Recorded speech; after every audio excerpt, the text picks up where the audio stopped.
You, the listener, viewer, consumer, are the director of the show today on the BWI Daily Mailbag Edition. I'm your host, Thomas Frank Carr. My companion on Thursdays, as always, is senior editor Nate Bauer, giving us all of the important nuance and context and corrects me when I'm wrong about crap. So, Nate, thanks for your services, and it's been a bit. We were off last week. I know. I mean, that intro was a little much to live up to, but I'm gonna try my best. So yeah, no, I've missed. It's been too long. But I mean, what Memorial Day weekend? Yep, means that we take off. It's terrible. I know. Yeah, I was out for 5 days. That was on you. Yeah, not me. I completely unplugged from the internet. I didn't even go on Twitter when I was just hanging around at the Airbnb. So, what did I miss? What happened? What did I miss? Last weekend, not much. I would say though that the transition into June for Penn State athletics has been met with some stuff, right? Things are happening. I'm not gonna say that any of them are important, but Top Golf is at Beaver Stadium. Yeah, you were just there yesterday, right? I was able to mad shout out to Ben Jones who helped coordinate a little preview for your resident golfer here at Blue and White Illustrated. So no, I checked it out. It's cool, honestly. I genuinely had fairly low expectations. Then I got up there and it was like, oh no, this is awesome. You get to hit golf balls from pretty high up. Okay. The second level. Yeah, the second level. So you're hitting from the south end zone straight out onto the field. That's cool. So that makes positive reviews there. Yeah, that makes way more sense than letting people destroy the turf in one corner, setting it up somewhere where they're not going to destroy the field. Yeah, no, I mean, look, and I think that this is the case everywhere that they do this with these stadium tours. They've done it at Fenway Park. They've done it. They did it at Dodger Stadium. They've done it all over the place. But kind of the catch, what you don't know going in necessarily is you get to use 3 clubs, right? Mm-hmm. They're all pitching wedges and a 9-iron, and you just can't hit it that far because very clearly depth perception is sometimes a struggle. You see a structure of Beaver Stadium size and you think to yourself oh man, that's so huge. Yeah. But you could easily clear a driver out of the stadium. You could easily hit a line drive into the video board if you had a driver. You could do some serious damage. Yeah. So there's none of that. But honestly, hitting a bunch of wedges onto the Beaver Stadium turf, it's kind of cool. Yeah. So that's going on. Coaches versus Cancer is this weekend for Penn State men's basketball. Yep. Which is always, a good event, with Penn State basketball, giving back to the community a little bit. A lot of notable alums come in for that. And so I'm sure that we'll have some stuff on Blue White Illustrated from that. Yep. Did they have it last year with Micah Shrewsbury, or I can't remember if it was still pandemic related, not doing gatherings like that, or if they had a chance to do it last year? Yeah, so they didn't have it last summer. They waited until the fall. Gotcha. So they had kind of an amended version in, I want to say, September of this past year with Micah Shrewsbury. But this will be his first. Yeah, his first real normal big event for Coaches versus Cancer, which is it's the primary driver of philanthropy for Penn State men's basketball. So that'll be good. And obviously they've also had a fairly busy week. They have some recruits coming in this weekend, which you can learn about. Before we get to any of that, we have to. You're going to be in. I was going to sell it for $1. I was going to say $1. Oh, I know, but you skipped over the fact, as you always do, because you're a humble person. You're going to be in, you're one of the celebrities in the CVC golf tournament, from what I can tell, as far as, people that are going to be there, the names and the people about town. You're one of the guys competing in the CVC. I think captain is a better terminology. Celebrity is a very low bar, if that's the case. Yeah. for my inclusion. But no, it's fun. It's something that I enjoy doing every year. So looking forward to it for sure. Yeah. Now, as But I yes, didn't mean to steamroll you. Let me set you up again. So there's other stuff going on with basketball this week, right? yes, they just hosted a recruit, a legacy recruit. Calvin Booth's son, Carey Booth, was on Penn State's campus for the last 2 days. So he was a visitor. He's going to be a 4-star. I think he is a 4-star on 3's rankings. Just came out. He's in the hundreds somewhere ranking, but he's a 6'10", right?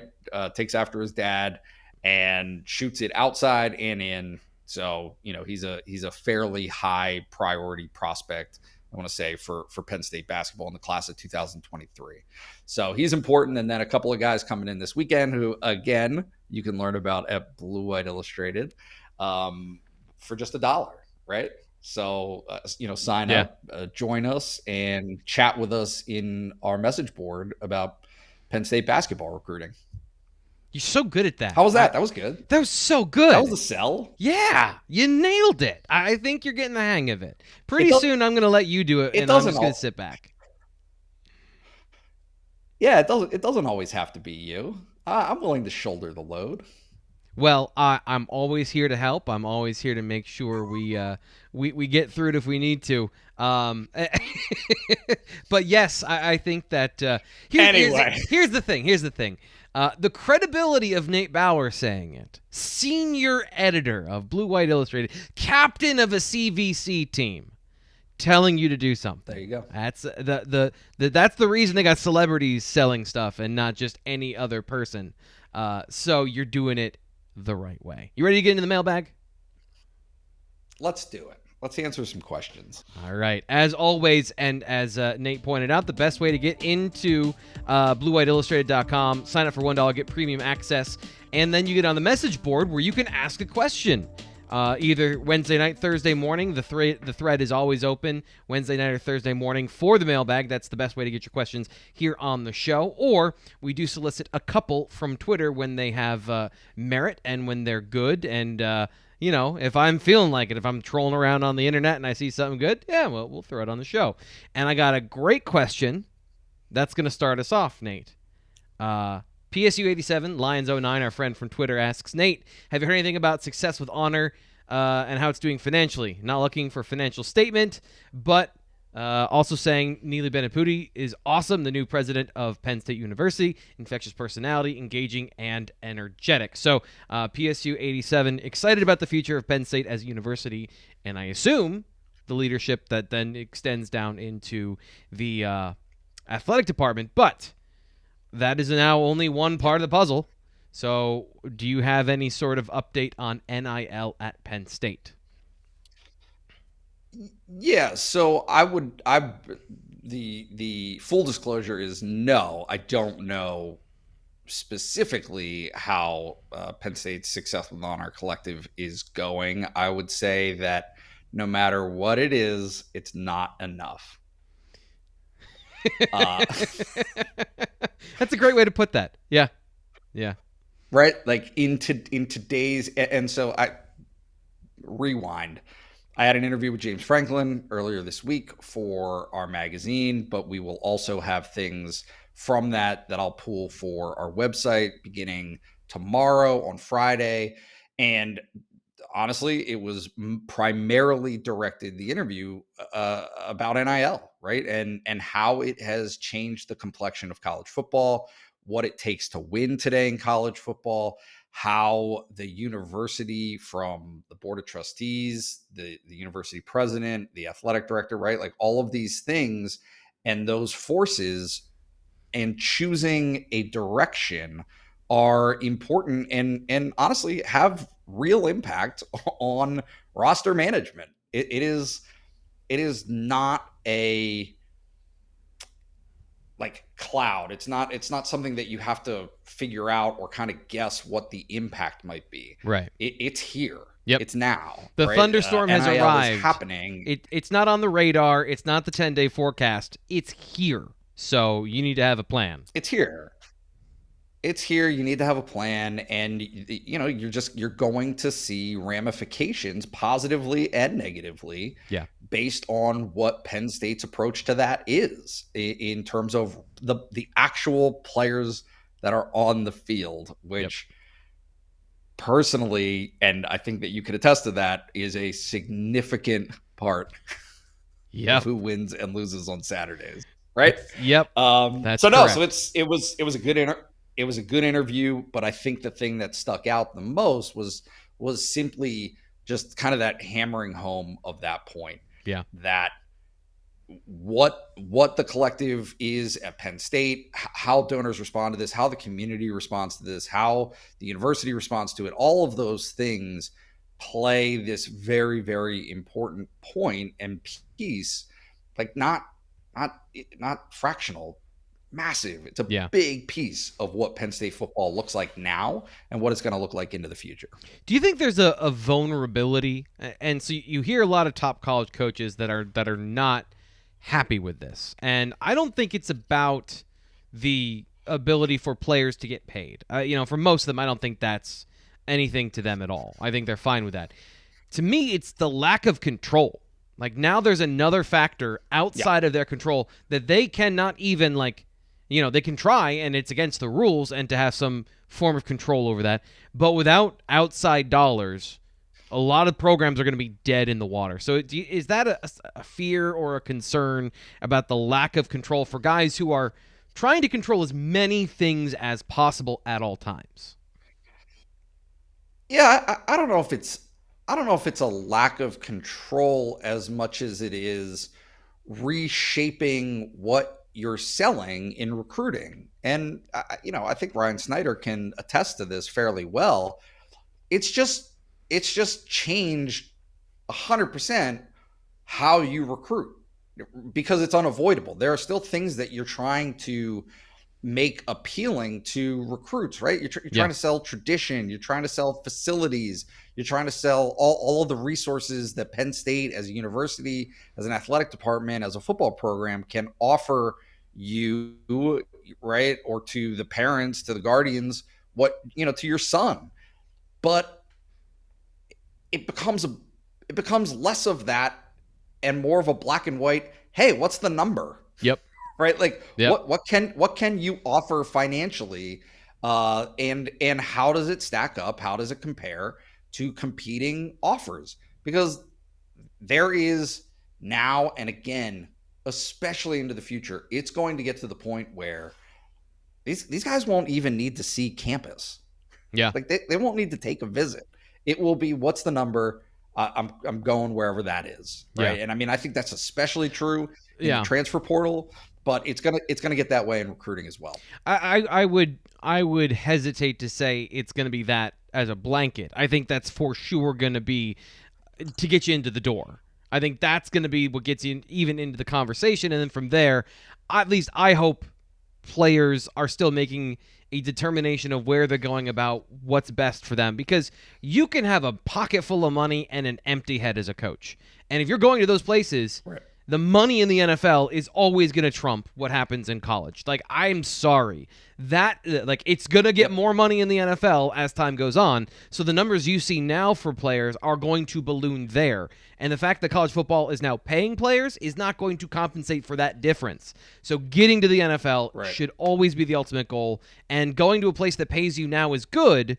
That's great. But if you have the skill to go to the NFL, go to the place that's going to make you the best football player and guarantee as much as possible that first round possibility and that future success of being good at football. So hopefully, for the integrity of the game we watch, that is still a part of it.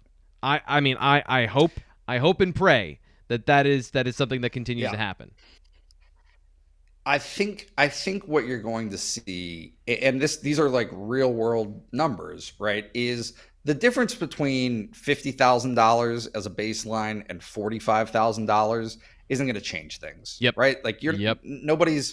people aren't going to make that choice and say, oh, well, I'm going to put myself into a bad spot, a bad program, and take that chance because I'm making $5,000 more dollars, right?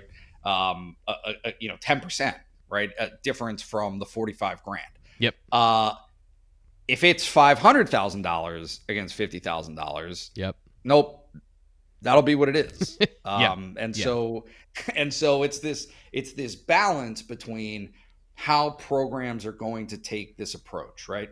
Are you going to try to have a collective that has, like, again, I'm going to use this number, $50,000. Are you going to try to have a collective that supports, that you fundraise for, that sets a minimum threshold, right? So anybody that comes into the program, it doesn't matter what position you are, it doesn't matter what you do. If you come into the program, you're going to make X, right? Or maybe it's ranked by position, right? Maybe quarterbacks make a little bit more. Maybe that threshold is a little bit higher. Is that the model that you're going to have? Or are you simply saying, as a program, we have a need, right? Yep. Whatever it is, we have a need. We need a defensive end. This is the number that we're going to go with, right? And it's going to be way higher and totally imbalanced against the rest of the roster.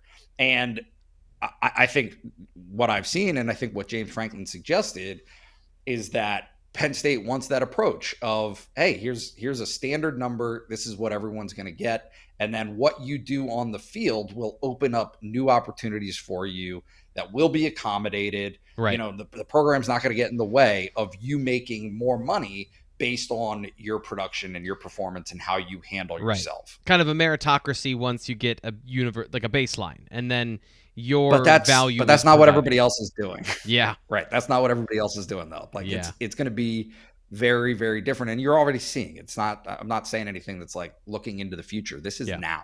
This is what's happening. Ryan, we talked about it earlier this week. We've talked about it previous weeks, and coming up tomorrow on the BWI Daily Edition, we talk about this again. Like, his position is Penn State's going to lose players in this class.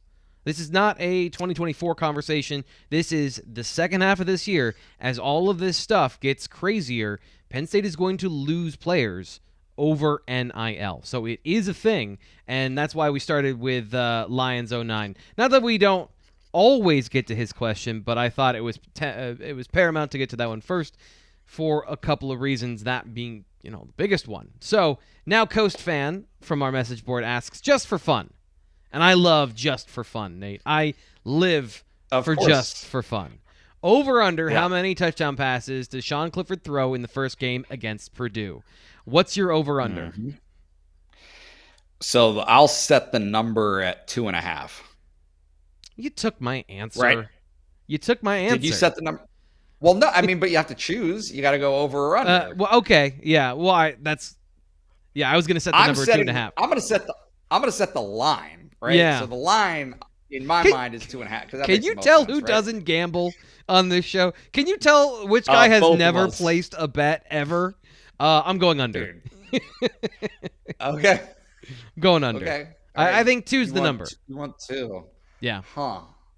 Interesting. See, I don't have a great sense of what kind of defense Purdue is bringing to the field this season.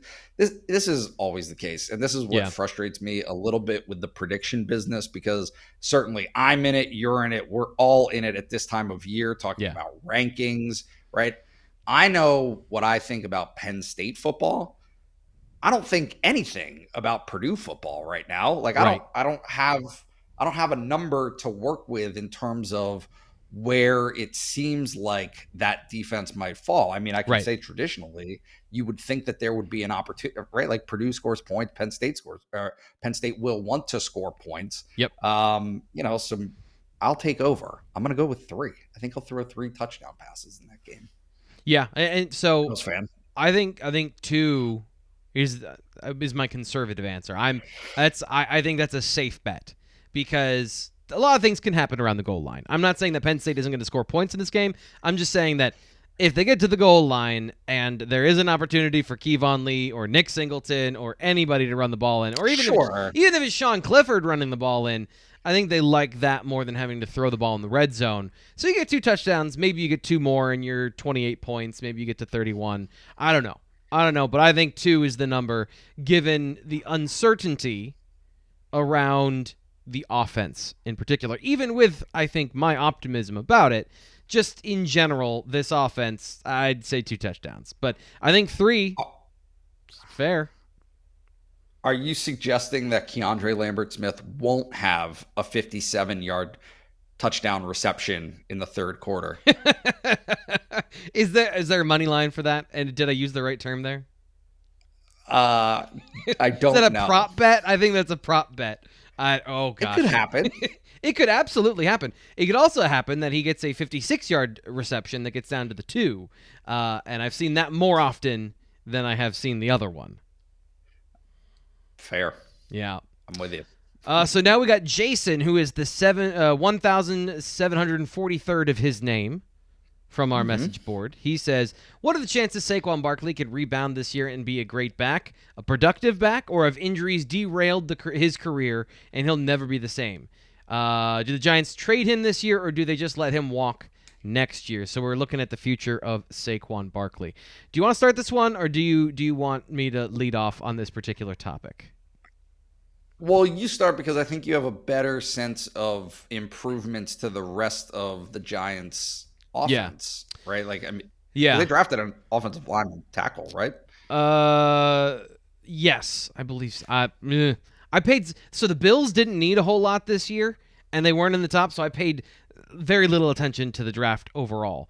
I think more importantly, from a structural standpoint, Brian Daboll is a good offensive coordinator. He's a good offensive mind. I wanted, when he was the offensive coordinator, the Bills to trade for Barkley because putting Josh Allen and Saquon Barkley into a read option system, I think that's a recipe for success. But Daniel Jones is a good athlete. He's a good quarterback from an athletic standpoint. It's going to be the question about the rest of the offense there. But this is really my point, going back to the original part of the question about can Saquon come back or have injuries derailed his career and he'll never be the same. This is my biggest problem with players coming back too soon from an ACL injury, because then it seems like they're broken or damaged goods. Saquon Barkley can completely recover from his ACL injury. But if you look at him last year, and, I spent a lot of time looking at athletes, and my wife is a strength coach, and we looked at his legs. One leg was smaller than the other. It's just, what are you supposed to do? How are you supposed to strength train when you're rehabbing an ACL? He can absolutely be 100% return from his ACL, but it wasn't going to be last year. So now there's this underrated expectation of unmet promise from Saquon Barkley, when really, I think he's on the correct timeline to be back to the player he was before the injury. And then it becomes about the randomness of injury in the future. And I think that's unknowable. He was never injury prone in college. And I don't think he was particularly injury prone until that point. But once he had a bad knee and he was overcompensating for things, and you just do things differently when you've got this imbalance, and then all of a sudden the supreme athleticism, now he's tripping on guys' feet accidentally. I don't see this as a long-term trend for Saquon. I can only attest to what I saw when he was at Penn State, and that was this unbelievable athleticism, right? I mean, it was truly, it was eye-popping. It was different. And so can you necessarily get back to that 100%? Yeah, I think so. But more important than that is if he even gets to a percentage of that, right? If he gets to 95% of that, it's still going to be right. This elite athleticism. Yep. And then, but I mean, again, like I value coaching, not a ton. I value the totality of an offense and all of the pieces fitting together and being good greatly. I think that matters. So I think that's how you unlock things like that. I think running backs have the toughest job in football because Saquon, you mentioned unreal athleticism, and this is not a 100% statement because you can get better at certain things as you get older, but the peak of the athleticism of a running back is 21. It's 22. I mean, we see guys that come into the league and they are effective immediately, and then the things start to happen. So maybe Saquon Barkley's prime athleticism is 95% of what you remember. But that, again, as you pointed out, is still better than most human beings on the planet. So, again, I think he can have a long career that has nothing to do with his athleticism and how good he is as a football player. His vision, his intelligence, his patience as a runner, which is the thing that I think is going to unlock all of those other skills as much as the offensive line, and, tenacity through contact. Those are the things that I think are going to help him in the future. But Evan Neal, 6'7", he was who you're talking about, the Alabama offensive tackle, going to be the right tackle. They've got Andrew Thomas, so they got good bookends. They got the terrible John Feliciano at center. Don't get me started on that guy, and his toughness and attitude is his calling card. I would rather proficiency at your job more so than tenacity and you shoved a guy after your quarterback got sacked. Don't let your quarterback get sacked. It's an easier life to live. So anyway, not to completely dump on another individual. That's unfair, other than he's caused me a lot of frustration as a fan. So that's why you always got to be careful. A jerk. Right? Exactly. How dare he? So where are we here? Let's go to Youth. I think it is. Silent J. Or is it just, if it's silent, then it's oof. I love saying these screen names because I'm never right. It's the best. Anyway, I can tell nobody finds it as funny as I do.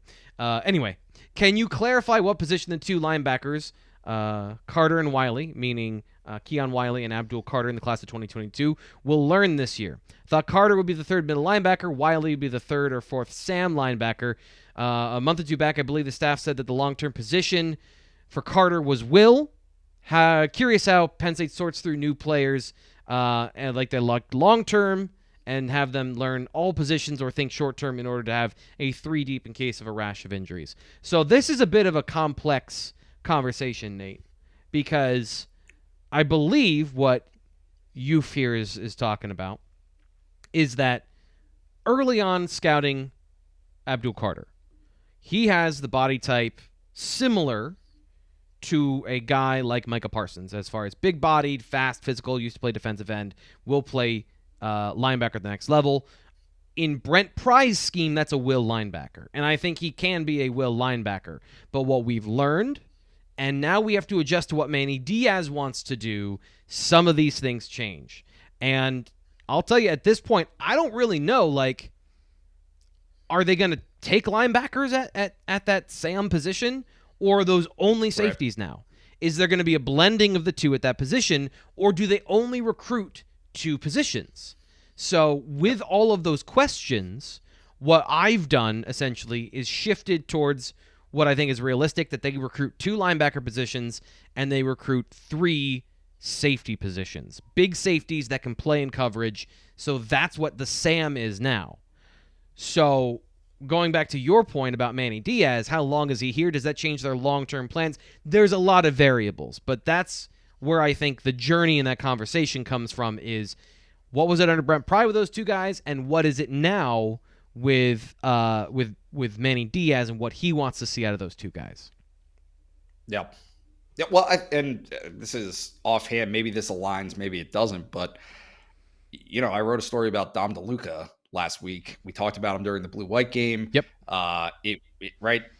But he slid too, right? He was a safety last year. Mm-hmm. So for all the special team stuff that he did, he was with the safeties group last year and is now with the linebackers. So it appears to me as though they are following in that mold, right? Of John Sutherland, what John Sutherland is doing. That is the design. That is the fit that they're looking for to kind of fulfill that position moving forward. Yeah. So Charlie Katcher and Jamari Button are also a part of the conversation too. Button moved over to Will. We saw that in the game, and you're right. And DeLuca played in the blue-white game. I don't know what to do about how good he looked there, because there was as a safety, he's faster than most linebackers I've looked at. He made a lot of plays, seemed to have good instincts for the football. That's what you're looking for, by the way, when you do that. You're trying to make more plays in the passing game. But it's 7-on-7, Skelly, it's thud. It's not all of it is fully replicable, but he didn't look terrible. So who knows what happens there? I imagine he'll still be a special teams player and a contributor that way primarily, but the position is more open than than I think previously we've talked about only John Sutherland. Right. Yeah, no, I mean, I don't think it's like, I'm not suggesting that Dom DeLuca is going to come in and as a second-year player walk on, start, right? No, or really even contribute all that much.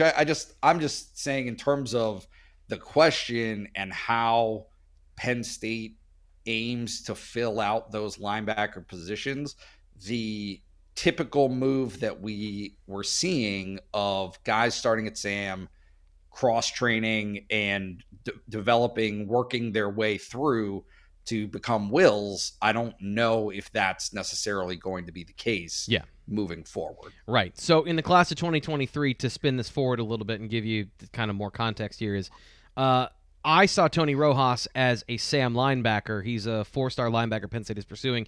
Originally saw him as the guy that would play the Sam because he's got like 4.4 speed. So he can play in space. He plays defensive end currently, but he could play in space. He's a running back. He's got those sort of instincts and those movement skills. But if he's at Penn State right now, like if he were on the roster, he would be a will linebacker, which again, a former defensive end playing linebacker, that kind of fits into that mold of that will position for Penn State. So it just is condensed. This is the other thing. It's condensed what you need out of the position. So you don't need 3 starters. It's like the juice concentrate. It's more potent. You can hit more. You can have more competition, more depth. And then at the safety position, there are more guys, I think, with that body type that can run and are 215 at their maximum and have that sort of tweener vibe. I think there are more athletes like that than guys that are 6'4", 240, run like a linebacker, like a safety, hit like a linebacker. So, from a recruitment standpoint, I also think it opens up some more things that we'll see in the next couple of years with safety recruiting, and I'm interested to follow that as well. So PSU Ram asks, how does James Franklin's staff compare to his previous year staffs in terms of both coaching and recruiting? Trying to figure out if James Franklin's contract negotiation that led to 10-year deal also made a noticeable positive impact on the staff. Nate, I want to get your thoughts on here first. I mean, I guess I don't really know what he's driving at in terms of how does it compare, like in terms of quality, like what is the acumen of the staff? I think that's how I would read it is, did James Franklin's 10-year contract with all that money and all those promises for the university, did it pay off to where they have the highest quality assistants and they have the best of both worlds, recruiting and coaching? Yeah, I mean, I think that if you're gonna lose Brent Pry, right, to become a head coach at Virginia Tech, which is that's a notable program, right? Yep. He didn't leave to take a job at Colgate. That's a step up. That's a great program for him to land at, and you replace him with a guy who was just kind of forced out under some level of controversy, right? And mixed opinion from a program like Miami in Manny Diaz. Like that's a win. Yeah, that's about as good as you can ask for. Yeah, and Diaz has been extremely well received, right? I mean, look, I'm just gonna run through them here, right? Taylor Stubblefield, no complaints, right? Yep. He has been positive recruiting. He's been positive in terms of player interaction and how they've responded to him. Jaywan Sider is a mainstay at this point. Yep. A guy who has some consistency, who has been pursued by other fairly big name programs. Penn State was able to keep him. Yep. Right. Phil Troutwine, cards on the table. Don't know. Right. Yeah. I mean, I think that there is a ton of optimism and a ton of people from within the program who believe he can get it done. Yeah. Believe he is the guy who can shift that right on the offensive line. It's just a matter of these things aren't instantaneous. Yep. Right? Like, especially with the offensive line. It takes a long time to get into that situation. It takes a long time to get out. And now it doesn't take as long to get out of that situation because of the transfer portal and because of, getting higher quality talent, having a guy in his redshirt freshman season like Landon Sangwall who can step in. but it does take more than the snap of a finger. So yeah, I agree with you there. And you make a good point. Ty Howell. Yep. Ty Howell is with the tight ends. I mean, a legacy guy, right? A guy who played at Penn State recently, connects with the players, has been well received. And Mike Yurcich, again, cards on the table. Those three guys, right? Yep. You're not sure. I mean, this year is going to be, in a lot of ways, a litmus test for how those guys have fared and what they're able to do with the talent that they have. Certainly with Mike Yurcich, it goes from the offense, yes, but also the quarterbacks. Yep. Right? Like what are you getting from that quarterback position? How are you maximizing Sean Clifford? Yes. And if it's not Sean Clifford, if a difficult decision has to be made, are they going to make it? And is the next guy in a better position to succeed than Taquan Roberson was last year? Yep. Bottom line. Can you improve that position? Because there are coaches that make a noticeable difference in the lives of their quarterbacks. The quarterback guru thing. There are, and I go to the NFL because I think it's the most apparent examples. Andy Reid is a quarterback coach, or he knows the people, he knows the way to get the most out of the quarterback position, whether or not he's teaching the fundamentals of the position or not. And I always thought it was funny. John Gruden to me was not a quarterback coach. He's a great offensive coach. He has great systems and he knows how to get players open, but he's not developing guys. He never took a young player and made that guy better. He took a bunch of veterans and put them in a position to win. On the college level, there are guys that make quarterbacks better. And it seemed like for a time, Joe Moorhead was that guy at Penn State. My biggest problem with Ricky Ronnie is I saw a bit of a step back in some of the quarterbacks from a fundamental and an accuracy standpoint with Trace McSorley, and you didn't see a what I thought with Sean Clifford was his strength, which was accuracy, which was the decision making, which was the clarity of the position. Now we just learned more about him, but also that did not progress or develop under the last two coordinators. Does it progress and develop under Mike Yurcich? We've seen him put guys in the NFL, whether Mason Robinson worked out or not. So we have some evidence of a good quarterback getting to the next level as a rather highly rated quarterback. Can he do that? Not with Sean Clifford necessarily, but with somebody. That, to me, that's going to be the answer about Mike Yurcich. Yeah, they're counting on it. Yeah, they're counting on it. I mean, it's got to be it. Those two things are going to work in concert, right? The offense was inhibited by the lack of a running game last season. So he needs to, with what he has, needs to orchestrate a fix for that. Yeah. Yes. But also, along with that fix, I think you're going to either see improved quarterback play or not. And if you don't see improved quarterback play in concert with that improvement in the running game, again, you've got to go somewhere. There has to be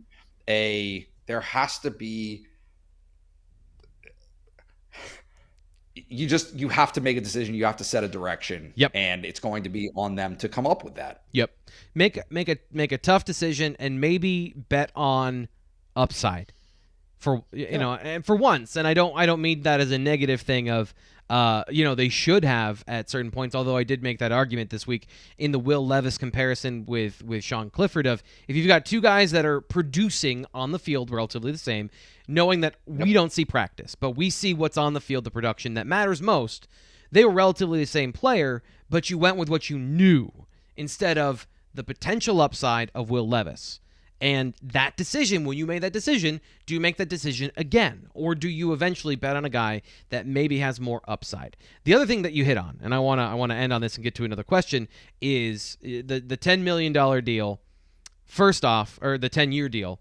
First off, the ink is barely dry. Like, it's been less than a year that it's been in place. But you mentioned Jaywan Sider not going to Florida. I think that probably had something to do with it. Anthony Poindexter not going to Virginia. So it's not always just about adding. It's about, and this is what James Franklin mentioned, consistency, keeping your guys in place because we don't get outbid by another school to do the same job. And why wouldn't you? If you, especially if bringing up Florida, less taxes. So you get even more money to move back to a place if you're Jaywan Slider that you're comfortable with anyway. So keeping him in Pennsylvania, keeping him in Happy Valley was, I think, evidence of that. So sorry, go ahead.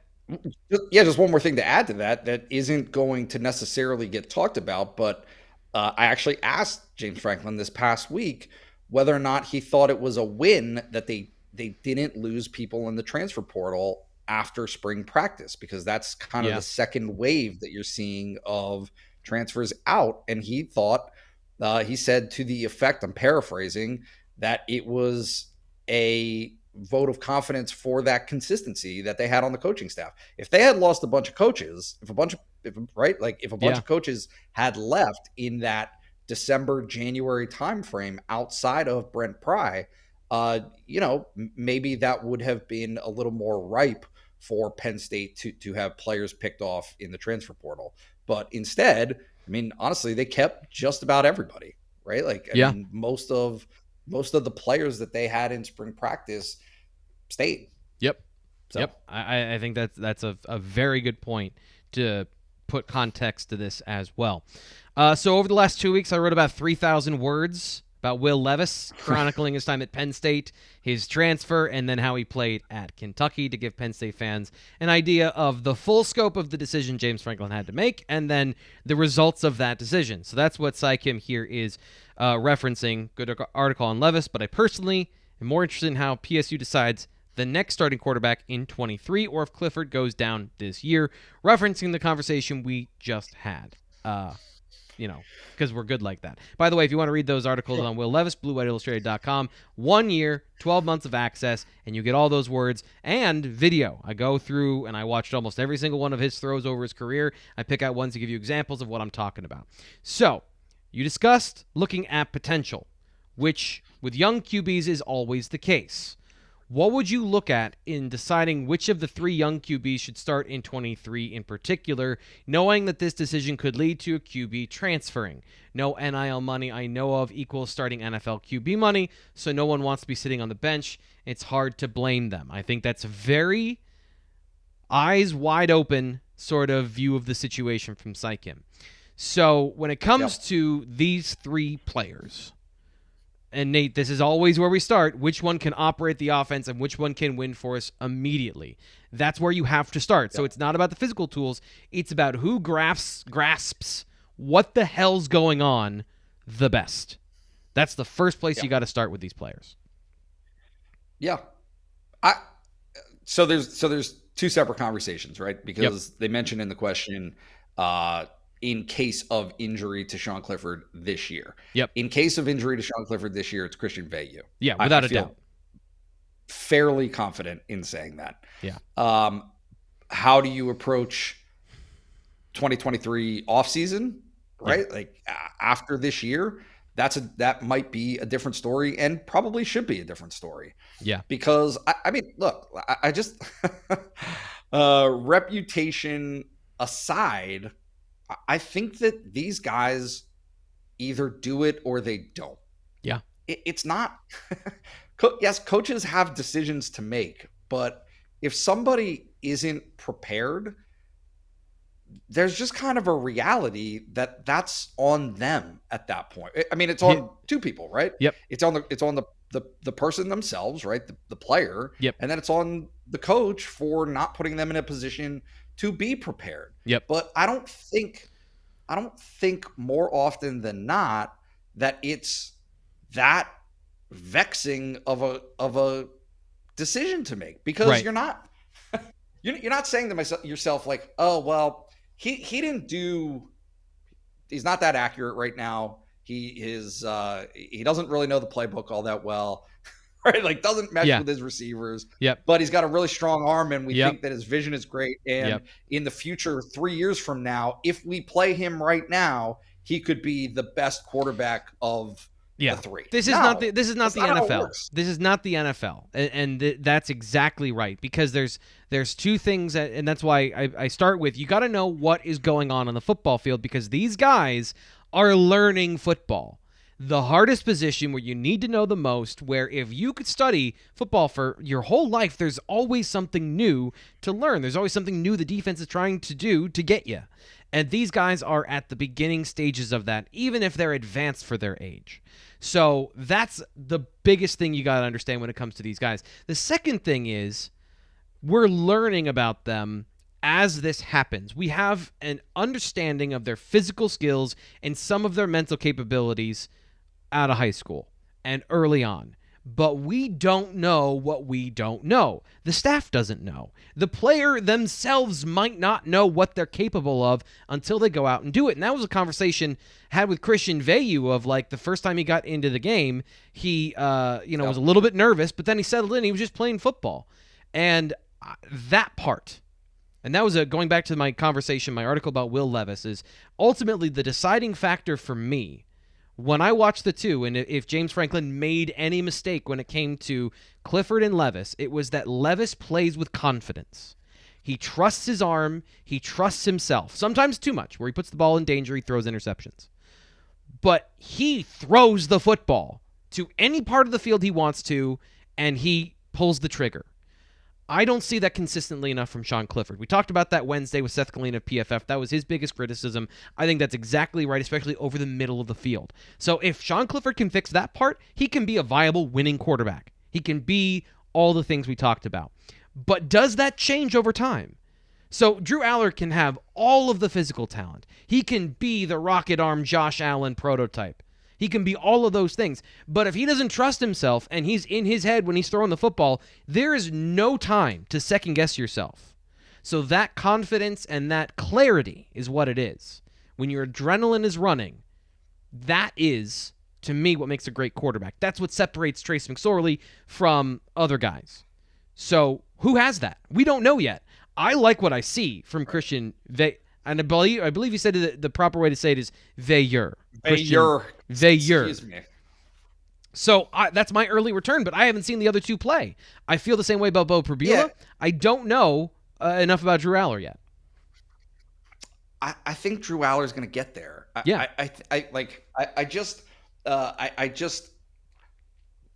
get conflicted between this because I think that I'm saying the same thing, but in very different ways. One is pump the brakes on him to allow for him to get better. Yes. He needs that time. Yep. It is important. Like that's on his behalf. Saying that, however, is not the same thing as saying, oh, he might never get there. Yeah. Right? Well, he might not. So will. that is what I'm saying is that when it comes to the point of getting a 4-star quarterback in Veilleux and getting a high 3-star quarterback with intangibles of Pribula and a 5-star in Aller is that you have a higher chance that one of them turns into not just a good guy, but the guy, the one that takes you over the top, that takes you to the Big Ten championship game, college football playoff. Your dreams are realized. It is easier with a quarterback. And the guy that makes it easiest on you by doing the most and being the player, I've watched all of their throws, and I couldn't tell you which one's going to be the guy. I've seen it time from one of them every once in a while, but I've never seen it all the time, always from all of them. You're just hoping one of them becomes the guy. I think that that's completely fair. I would only add that the initial feedback aura, whatever you want to say, is that Aller will get there. Yeah. Like he's got those tools. He can do things that other guys can't. Yeah. Not just at Penn State, anywhere, right? Like it's just some of these guys have traits that are different and that separate them. They can be seen through the recruiting process. Sometimes that's why they get the evaluations that they do. And he seems to have those elements to his game. But as you point out, you have to implement them, right? You can have all the talent in the world. If you can't do it, and let's start right at the absolute baseline. If you can't do it in the film room, if you can't do it in the meeting room, none of this matters. Yep. Does not matter. Yep. If you can't do it on the practice field, right? If you can't do it in 7-on-7, if you can't do it in those different areas, it's not going to translate when the bright lights are on, when you're actually doing it in a game. So I mean, I just think that there needs to be a little bit of a runway allowing for literally all three of those guys, right? Yep. Open book. Like just get to that point and then go. But I Yep. think that for this year, it's not really in question. In my mind, it's not in question. It's Sean Clifford's show. Yeah. If Sean Clifford goes down for any reason or does not perform to the level that he needs to perform, it's Christian Veilleux. I love this. I love this conversation because I think this gets to the heart of the reality of that position and the conversation around it. And you're right. I guess I tools mean so much, but they don't mean anything until they mean everything. So that's always, I discount them all the time personally because I'm so tired of people starting with arm strength and starting with size. And I understand that's where the evaluation process starts because if you're not big and strong, you're not getting an offer to begin with. But I've watched too many robot, made in a lab quarterbacks be bad at football. So I probably have my own biases against that particular thing, and I'm looking for the intelligence side first. But here's the reality is Drew Aller's a really smart kid. He is a really smart quarterback. He might have it all. It's just I'm always hesitant when it comes to the hype, and this is where we're saying the same thing. The hype is one thing. The implementation, you got to give him time to learn how to implement all those things. So great conversation. Thank you for the question, Sycam. This one I can't put up because I made a goof when I was doing some of the editing here, but we cannot ignore Losi's mustache or else we'll be doing push-ups, I think. With NIL becoming more prevalent, are these players wanting to capitalize ASAP? Do you think Franklin and Penn State will change their policy about true freshmen talking with the media? I think my question is, eventually, will they have any control over it whatsoever? I think that's probably where things are headed. I think that so here's what I would say. I think that the program will set a standard of, hey, this is on your behalf that we will not make you available to the media as part of an obligation, right? Because look, they're taking feedback anyway. They're asking guys, hey, are you willing to do this? Are you not? Are you uncomfortable? We think this would be to your benefit to do whatever the interview is under an official Penn State football capacity. Yep. To Losi's mustache, to that point, I think what's going to happen is if players are taking advantage of NIL opportunities outside, and that's what it is outside of the construct of Penn State football, it's not Penn State football's decision. Yep. Right. If players have there is, and honestly, just speaking bluntly, this happened already this year, right? Nick Singleton was able to give an interview with a friend of the show, Rich Scarcella, at the Red Eagle during the Maxwell Football Awards in Atlantic City, because it's at that point it's the Maxwell Football Awards show. Yep. It's not Penn State football. It's under that environment, and so if these are things that are, if Drew Aller, if Nick Singleton, if any of those guys, Caden Saunders, sign NIL deals, have opportunities for sponsorships, whatever it is, throw out a first pitch at a baseball game, I think that at that point it will be to their discretion, and not Penn State saying, oh, well, hey, we're upset with you for making yourself available to the media in that setting. Yeah. Camps, right? Yeah. Like all that stuff.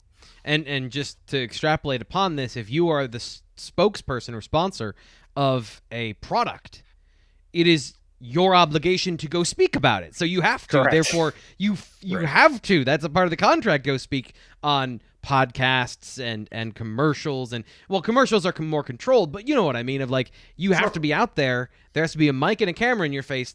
Your face is what we're doing. It's not just being on a poster. It's you've got to convince people that the product is worth it with your name, your image, and your likeness, and your words. There should be a W on the end of that. Yep. No, it's coming. It's coming. I think that we have not seen it blossom yet in terms of that specific question, but it's coming. I mean, it's a matter of time.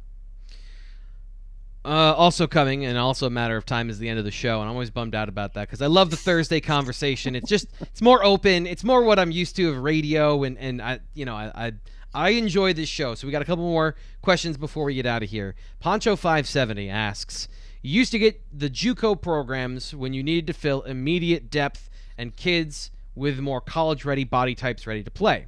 Would the transfer portal kill that type of recruiting to the elite Power 5 schools, or do you think that JUCO will always have a place? I think that the more streams of talent, the better for a coach. I don't think JUCO is going anywhere. I just think it opens up another door, another avenue for players to come to your program with the transfer portal. Look, Jaquan Brisker was a high level, right? It wasn't that he was forgotten in the recruiting process, right? He had to go the JUCO route because he wasn't prepared academically coming out of high school based on a variety, like he's a smart kid based on a variety of off-field things that were kind of beyond his control that, he had to seek that out and he had to do that. There are a ton of guys like that at the JUCO ranks. It will continue. Guys who can play are playing in JUCO right now. That will continue to be the case, in addition to how the transfer portal opens that up to you. Maybe the transfer portal changes a little bit of the risk that you're willing to take, right? If there's a guy who is a little bit, you're going more out on a ledge to bring him into the program in terms of a fit academically, socially, whatever. Maybe you shy away from that because there's a guy who has already proven it at another big school or what have you. Right. That they can handle themselves under those circumstances. So maybe that happens a little bit, but I don't think that there's going to be any lack of scouring the market in junior colleges to find those players, because they definitely exist. If Penn State could find a Mike Linebacker at Topgolf or at the CVC tournament, they would absolutely go do that.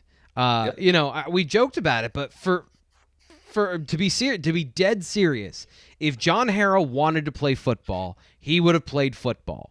Like, they would go to the lacrosse team, they would go anywhere to find a guy that can fill a need and be at the level of athleticism and talent they need on the football field. There's no place, Europe, the moon, Africa, the Middle East, like Australia, New Zealand, they'll go anywhere, any place to find a guy that can come in and help the football team. It doesn't matter. Yep. It doesn't matter. It doesn't matter. That's my stump speech. Yeah, no.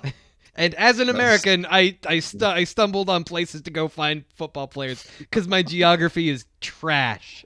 They'll go to New Jersey. They'll go to New Mexico, California. Now we're just listing places. We're just showing off the number of places we know and names of things. Okay. Our buddy, Rad Dad Jeans, is back. You got your sparkly denim on, Nate? Always. Yeah. So he asks, is there any team this year on Penn State's schedule that is a terrible matchup for them right off the bat, minus Ohio State? So anything you see that pops off the schedule, you go, that's going to be a problem. Oh, no. And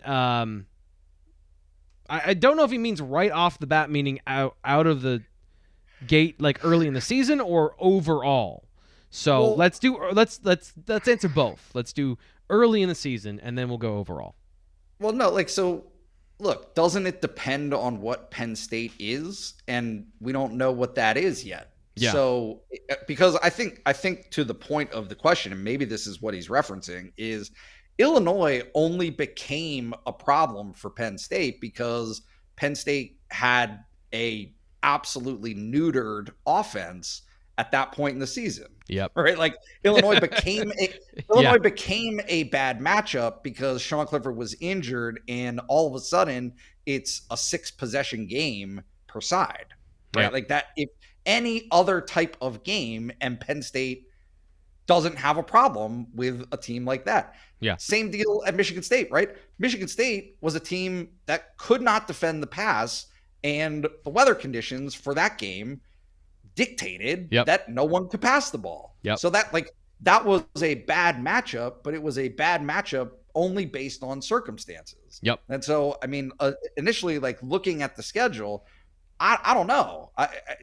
But I do think that those possibilities exist based on what actually happens. If you're asking me to look at the schedule and say, okay, well, I'm going to make an assumption that Penn State does not improve in the running game at all, right? Yeah. Exact same running game. The offense is the exact same this year as it was last year. Then the answer is all of them. All of the games are a bad matchup for Penn State if Penn State can't score more than 17.5 points a game. Yeah, because Northwestern is going to roll in with a good defense. Like, I don't know anything about Northwestern, but that's, again, we're back to your point about over-under scoring points at Purdue. Is we know what Purdue is historically, but we know that one of their lead receivers from last year is no longer with the football team. But outside of that, you're right. I have not gone into the tape to look at Purdue from last year, go through their recruiting, see which players are highly ranked. I haven't done any of that work yet because I'm still looking at the Big 33 game to see stuff about Penn State's players from last weekend, like just to kind of get an eyeball on that. There's just a lot of stuff to watch. So, yeah, I don't know about Purdue this year, but if we go historically, let's just do the cliched version of these programs. Purdue, if Penn State can't score points, that's a problem. So put that one right out of the bat. That's a night game. Sean Clifford needs to keep his head about him and score points because Purdue can score points. And then I go to that Northwestern game because I feel relatively confident that Auburn is the same Auburn team from last year. Like we'll get a better sense of that, obviously, but I didn't see any part of that team that was so much better than Penn State that would take a huge step this year and threaten them. But, like you said, we don't know all the details. So then it would be Northwestern for me is, do they have enough offense on either side of the ball to win that football game? Does Northwestern have enough offense, and does Penn State have enough offense? So there you go. Look at the Big Ten. Ohio State scored 46.4 points a game last season. Right, in the Big Ten against Big Ten competition. The next step down from them was Michigan at 34.1. Right, so 12 points difference per game against Big Ten competition. If the number is 34 and below, and you've got, look at this. Penn State was 9th last season in scoring in the bit. Now, granted, it shouldn't have been because the offense didn't score all of these points. But at 22.8 points per game, Penn State was 9th in scoring. So there were 5 teams worse than Penn State in offensive production. 10.4 points per game for Indiana last season. So, you give yourself, if all of these teams hold true, right? They stay the same. They don't get any better. They have the same type of production. Then, maybe you're okay. But Penn State's number simultaneously has got to improve. Otherwise, you're going to find yourself at a disadvantage against most of these teams. Yeah, and the one team I would say that I feel pretty confident about is Ohio State's going to match that number. If you see anything from Jackson Smith and Jigba last year and Marvin Harrison Jr., seen anything from that guy on social media lately where he caught a ball he put in the jugs machine himself? I don't know if that was a trick, but I know that watching him run, I went, oh, wow. So they are going to be as explosive as they were last year. I think this is our last question. Yes, here's our last question. Travis Peters from Twitter asks, good sample size of the running game and its variations of this system. When they've had success, it's been with an explosive running back. Lee would have been great for a Paterno offense, but is he the best running back on this team for this offense? Nate? I don't know. What do you think? I don't know if it. I don't know if it's about the offense. I think it's about what is the offensive line giving you? Are they giving you huge holes? Right? Are they paving a way, or do you have to do something yourself? Do you have to do something differentiating to get into space, to make a play, to make somebody miss, to run somebody over? If the answer is that you have to do something, you have to bring something extra to the table, then the answer last year was no. Right. Does that mean that he hasn't made the improvements that could open up that possibility. I mean, look at me. I'm always on the bright side, right? Right. The optimistic side. You're going to say no, but yeah, it seems like there would be that opportunity if those other improvements are made in the offense in terms of personnel. But if they're not, then yeah, you would. To me, the answer becomes more clear that you need a player at running back who can do something different, right? Like it's about those one-on-ones. Yep. When you get into those situations, are you winning them? Last year, the answer was no with Kevon Lee. How many and of Noah them? Cain.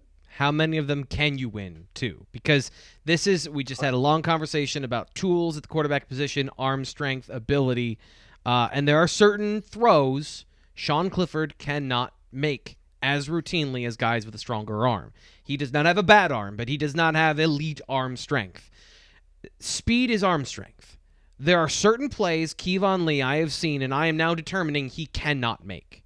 He cannot outrun a guy to the angle. He's going to have to find another way to beat that guy, whether he cuts back, whether he runs him over, whatever he does, jumps him, maybe he paints a fake tunnel and then he Wile E. Coyotes them. I don't know. Like, whatever he has to do to get by that guy, it's not going to be with speed. So, to answer the question, I don't think Kevon Lee was ever meant to be the only guy carrying the football, because that's not the way offense works anymore. There are very few guys that are RB1 with air quotes, and there's nobody else on the depth chart. Even if you look at what he came in with Keziah Holmes, right? I've got this timeline correct. He and Keziah Holmes were in the same class. You got a power back, you got a speed back.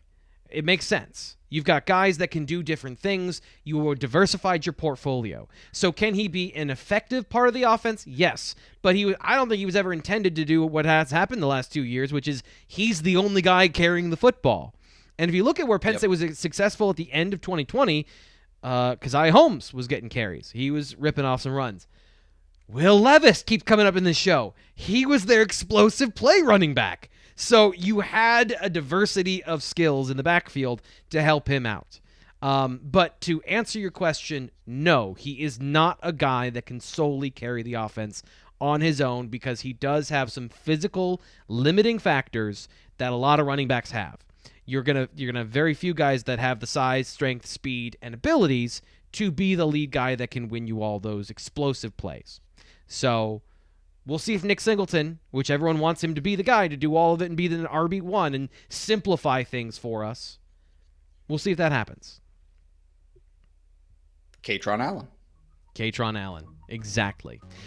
We got to get going. BWI Daily Edition coming up tomorrow. We're taking a look at recruiting. Big weekend and a big month for Penn State football, so stay tuned for that with Ryan Snyder coming up tomorrow in our last edition on Friday of the BWI Daily. I'm your host, Thomas Rankar. That's Nate Bauer doing a great job. We'll talk to you next week.